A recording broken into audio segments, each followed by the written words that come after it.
Hoje a TV Decorar recebe o arquiteto Júnior Andrade. Tudo bom, Júnior? Tudo bom, e com você? Tudo jóia. Olha, obrigada pelo espaço na agenda. O que te despertou para a arquitetura? É uma história bastante interessante, Elisângela, porque o que acontece? Eu sempre achei que ia ser jogador de futebol. Eu não achava que eu ia ser arquiteto, então até os 17 anos eu joguei em categoria de base de futebol. E até que um belo dia, quando eu parei, falei que não ia fazer mais isso, entrei numa loja de iluminação e sempre gostei de criar, ter contato com programas de edição, de foto, Corel, Draw, Photoshop. E aí, quando eu me vi dentro de uma área de uma loja de iluminação, eu falei, pô, eu acho que eu quero isso, eu gosto de criar, eu quero criar novas coisas, sempre gostei da criatividade, desde a minha infância, de criar meus brinquedos e por aí vai. E foi esse momento assim que foi o start de eu escolher arquitetura com 17 anos, isso há 11 anos atrás. Eu tenho 28 hoje, então tem muito tempo que eu resolvi que ia ser arquiteto. E você saiu da Bahia para o mundo. Tem vários projetos pelo Brasil e também no exterior. No Brasil hoje a gente tem projetos em 4 estados agora. E na Bahia, né, foi o nosso primeiro escritório, a gente tem 19 cidades e hoje estamos em 5 países, né? A gente tem projeto tanto que no Brasil temos Arábia Saudita, Catar, Colômbia e Itália. E aí são esses países que a gente está atuando, tanto com a arquitetura de interiores também, mas mais o foco é o projeto arquitetônico mesmo, é a nossa especialidade. E como você se inspira para criar os projetos? Minha principal fonte de inspiração, como um bom brasileiro, eu diria que é a nossa natureza, né? Então, assim, a riqueza de materiais que a gente tem no Brasil, o pessoal fala muito do design italiano, mas as nossas referências aqui dentro do nosso país é a principal fonte de inspiração. Um pouquinho antes da gente começar essa gravação, você estava me falando que hoje você tem muito mais aquele espírito até de empresário do que de próprio arquiteto. Me conta um pouco sobre esse espírito empresário que brotou em você desde a época que você saiu dos campos. Isso, na verdade, como eu estava falando com você, eu sou arquiteto, gosto de fazer projeto e tal, mas eu acho que todo o sucesso que eu tenho tido na minha carreira vem muito dessa visão de empreendedorismo, de entender sobre gestão de negócios, gestão de pessoas e todas essas coisas que estão ali por trás de um escritório de arquitetura. E isso começou muito cedo na minha vida, né? Eu vim de família humilde, então já era um vendedor ali, vendia refrigerante na feira para ajudar meus pais em casa e depois na faculdade para me manter vendia roupa. Então sempre veio essa questão e eu vi ali dentro do próprio estágio, né, uma coisa que eu sempre falo nas redes sociais, que é comece a estagiar cedo. Eu vi ali demandas que, porque o escritório que eu estava estagiando, ele não deslanchava. É um escritório que produzia bem a arquitetura e eu comecei a ver, pô, não adianta só você produzir uma arquitetura de altíssima qualidade, com bons detalhamentos, um material legal, se você não tem uma gestão, se você não consegue dar um feedback para o cliente, se você não sabe como atender o cliente, entender o que o cliente quer. Então, são essas coisas que estão para além do projeto e é uma coisa que também é uma área que eu gosto muito, que é essa parte de gerenciamento mesmo, de gestão de um negócio. E na hora que você entrega uma obra, tem todo um ritual, você faz até um book especial sobre aquele empreendimento. Na verdade, a gente passou a entender que não eram só projetos, né? E um dos lemas do escritório, né? Do nosso slogan é além do projeto. Isso deu até nome a um curso que a gente lançou. Mas são as coisas que de fato são além do projeto, né? E a gente começou a entender que todo projeto tem sua história, tem suas peculiaridades, tem cliente, pessoas ali atrás. E aí a gente começou, de fato, a contar essa história. Não era só uma entrega de projeto, um monte de papel e toma aqui, começa a executar sua obra ou finalizou sua obra, tá aqui seus arquivos, se você precisar, você consulta seu banco de dados. Então, a gente teve essa ideia de fato, personalizar. Então, tem muita gente que fica curioso saber o que tem dentro da caixa, né? Mas a caixa é uma revista que a gente faz para o cliente, a gente tem um artista dentro do escritório que ela faz uma caricatura de fotos, tanto da obra como do cliente, né? E a gente conta a história, inclusive tem uma história bastante interessante, que é um cliente que a gente teve um perrengue, que acontece, os arquitetos às vezes não falam isso, um atrito, depois a gente resolveu, e a história mesmo desse atrito estava relacionada ao projeto, a gente contou e como a gente resolveu, e no final a gente entregou e estava tomando champanhe junto na entrega da casa, e põe uma coisa assim bem legal que a gente faz dentro do escritório, que é contar essa história quando finaliza esse processo de projeto e execução, né? Você já deu um spoiler dizendo que tem um curso chamado Além do Projeto. Isso. Por que você resolveu compartilhar o conhecimento? É uma coisa assim bem interessante. O motivo de ter feito isso, né, foi basicamente difundir aquilo que eu senti falta quando eu formei, né?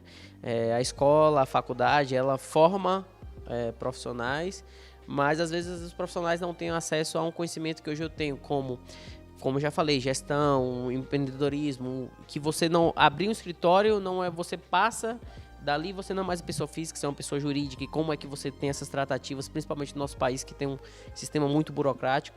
E eu falei, pô, tem muita gente que talentosa, que precisa disso para se diferenciar no mercado. Então a ideia surge daí, de ajudar pessoas mesmo, com os propósitos que eu tenho, e acho válido, principalmente, eu aprendo muito com isso, né? Quando a gente ajuda, escuta a história das pessoas, a gente também está aprendendo diariamente. Então também, da mesma forma que eu estou ajudando pessoas, as pessoas me ajudam com suas dores, com suas necessidades. Então surge aí essa ideia, principalmente de ver.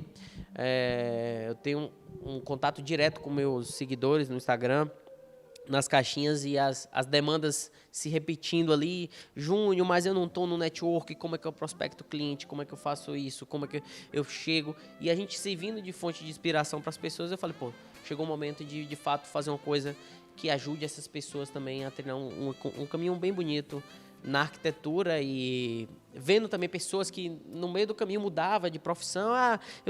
Sei fazer bem arquitetura, mas não é para mim porque eu não estou conseguindo monetizar isso, eu não estou conseguindo desenvolver meu negócio.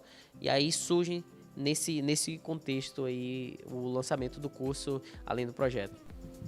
Agora, esse curso, você inclusive fala também sobre obras no exterior. Quais são as suas principais dificuldades ou os melhores caminhos para você construir fora do Brasil? Na verdade, eu sempre falo, Elisângela, que uma das coisas que é mais importante na arquitetura é entender pessoas. Transcrever o sonho dela em projeto. Começa por aí. Então, eu diria que a principal dificuldade, principalmente de ter projetos no Oriente, que é totalmente diferente do Ocidente, é entender a cultura, a forma que as pessoas pensam, e não pensam só em relação ao projeto, desde a forma de você se negociar. Eu vou dar um exemplo claro. Os árabes amam negociar, tá no sangue deles. Então, você tem que entender esse jogo, jogar esse jogo com eles. Então, entender esse processo cultural, eu acho que é o mais difícil, principalmente quando você muda de um país. Assim, eu diria que o Brasil já é uma escola, porque é muito grande, um país continental, e cada estado é um pouco diferente do outro. Então, acho que o principal desafio, principalmente, é entender pessoas para fazer um projeto que, de fato, atenda não só as necessidades estéticas, mas principalmente as questões funcionais. Então, envolve cultura, religião, coisas, símbolos que, às vezes, é ofensivo para outra cultura. Então, acho que tá muito daí de entender o povo que você está projetando. E como será a casa do futuro para você? É engraçado essa pergunta. Eu imagino que a casa do futuro, quando se fala, se pensa muito numa casa com automação, uma casa que ela consiga identificar seu humor, que ela consiga identificar sua temperatura e ajustar. Mas eu penso que vai ser um pouco o inverso disso. As pessoas cada vez mais estão buscando, mesmo os jovens querendo tecnologia, isso é ótimo, mas eu acho que, principalmente no Brasil, eu tenho visto muito que as pessoas têm buscado mais o rústico, a memória afetiva da casa da avó.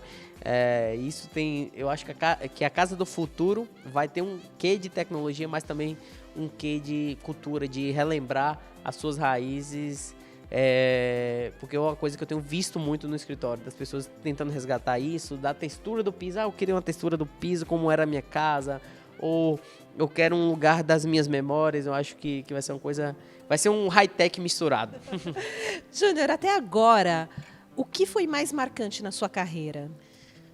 Engraçado. Para mim, todo dia acontece sempre uma coisa que é legal, mas eu acho que o primeiro projeto internacional foi, assim, de fato, uma coisa que sempre lembro com carinho como foi. Então, acho que esse projeto que a gente fez na Arábia Saudita, de fato, foi, assim, um marco que eu diria que pivotou minha carreira. Eu acho que foi um ponto de inflexão, assim, na minha vida. Você tem algum ídolo na arquitetura? Tem alguns que eu me inspiro. Eu diria que do Brasil, minha principal referência hoje é o Jacobsen. Vou falar isso aqui daqui a pouco, vai que ele tá me ouvindo, né? Mas espero um dia conhecê-lo. O Márcio Kogan também, os dois são minhas referências aqui no Brasil. Fora do país eu tenho o Javier Cuevas, que é um mexicano da Creato.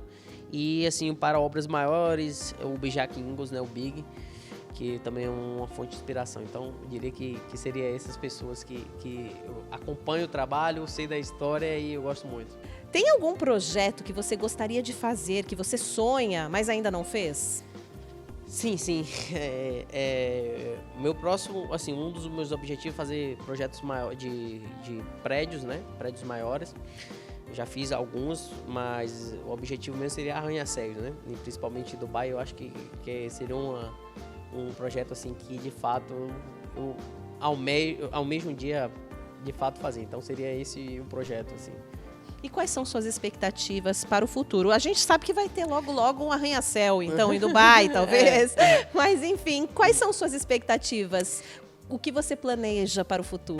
Essa pergunta é interessante, porque quem estiver assistindo a gente, depois procurar, tem um vídeo meu aí há 6 anos atrás. Recém-formado, mas já entendi um pouquinho de mídias sociais, de marketing, e ia ter um curso de pós-graduação na minha cidade e me perguntaram qual era o meu objetivo. E eu tinha falado que meu objetivo dentro de 5 anos seria entrar no mercado internacional. Falei os países, enfim, ali recém-formado, algumas pessoas falaram, pô, esse cara é louco, esse cara tá no interior da Bahia e tá falando isso. E eu acho que vai ficar registrado e tomara que aconteça e a gente volte depois, assista esse vídeo no futuro e dê risada, enfim. Mas meu objetivo, de fato, é fazer projetos maiores, projetos de prédios maiores e ter um escritório, pelo menos 4 escritórios no mundo, tá? Então já tem os locais, seria Nova York, Brasil, Dubai e Austrália ou África do Sul. Então seriam meus objetivos aí. Muito bom, obrigada pela entrevista, sucesso sempre para você. Muito obrigado, Lisane. Eu tô abrindo as portas aqui do canal pra gente estar falando, tá joia? Valeu.